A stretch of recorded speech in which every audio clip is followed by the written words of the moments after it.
Hello everyone, this is Jaden from Kiss My Glass Antiques, and I think the video's already come out about me yapping, and we are making a strawberry pie for Pie Day. But in that video I said I was going to be also making a pumpkin pie, so this is that video. We're making a pumpkin pie, and I'm not going to yap like I did. I'm just going to make the pie and show you how to make it. First, if you watched that other video, I showed you me making the pie crust. I just rolled that out, put it in this pan. It looks kind of silly right now, but now we're gonna make the filling, and when we bake it, it will shrink up and not hang over the sides like this. It'll probably go down in there because that's my luck. I haven't figured out how to make it not do that yet. We'll get there one day, but I'm gonna stop talking now and I'm going to make the filling. What I'm not going to be doing in this video is giving you guys the exact measurements of what I am doing, because this is Linda, my mother-in-law's recipe. If I get the go-ahead from her, though, I will post a picture of the recipe written out and the ingredients at the end, but I got to get permission from her first. So let's go ahead and get started. Okay, so we're going to put, this is a 15 ounce can of pumpkin. Where'd my scraper go? Gotta find my scraper.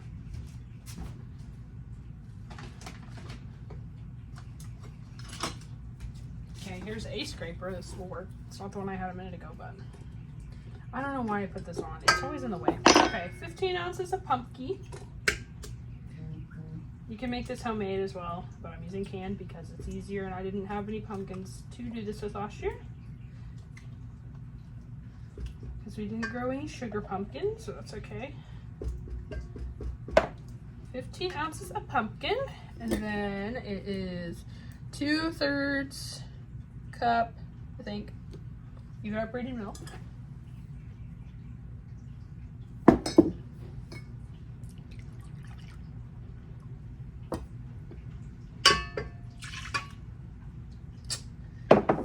So we're combining the pumpkin, the evaporated milk, sugar, cinnamon, salt, ginger, and nutmeg. So let me find those. Okay. Cinnamon.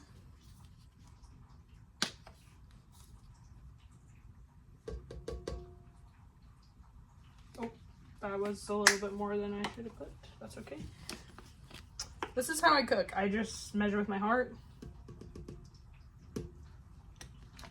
And usually it turns out pretty good. So, like I said, I'll give you guys the exact recipe if Linda says that's cool with her. But this is the best pumpkin pie I've ever had, and Linda makes it really well. So, but she let me have the recipe this year so that I could make it whenever I wanted to.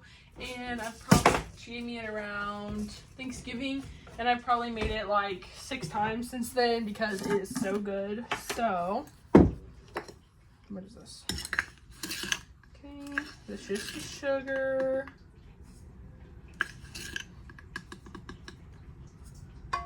I think Linda likes to cut down the sugar. I like the full sugar effects. And we have been going to the gym and we have been watching what we eat. So this is kind of just a special treat because it is Pie Day and I wanted to make pie, so there we go. And then we're just gonna mix this up, and then we're gonna add 2 eggs. I think that's the next step. Let's get this mixing while I get the eggs.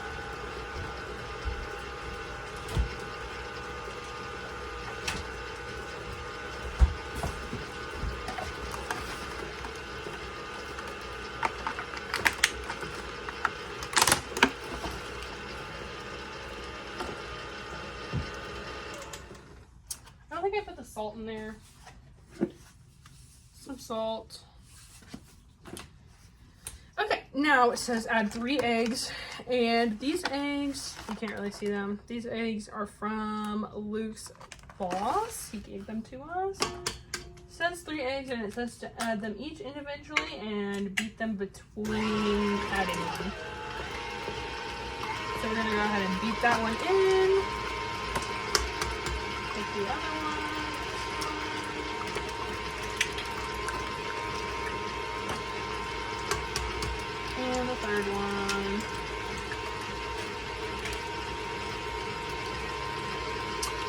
clean up a little while that mixes.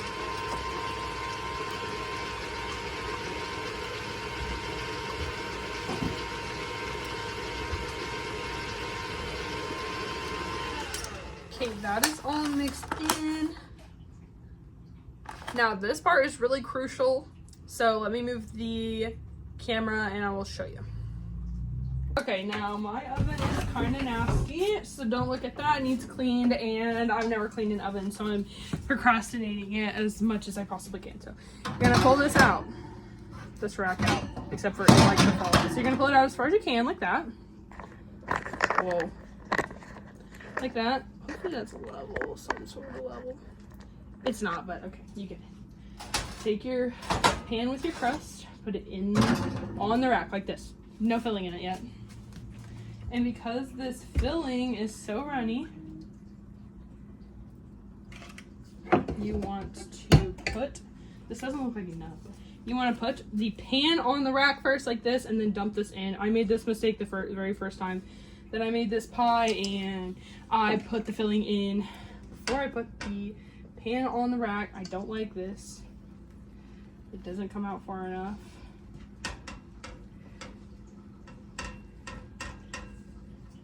Another reason why I didn't like it, doing it that way.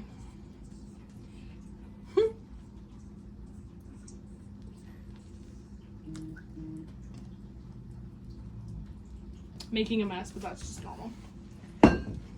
Okay, then you're gonna put this in your oven like so. Push, I'm gonna leave this right there for now. And then I'm gonna get a piece of foil and put it on top. And things like this right here are why my oven is disgusting, because I spill things in it. Every time I make something, I spill something on the stove or in the oven.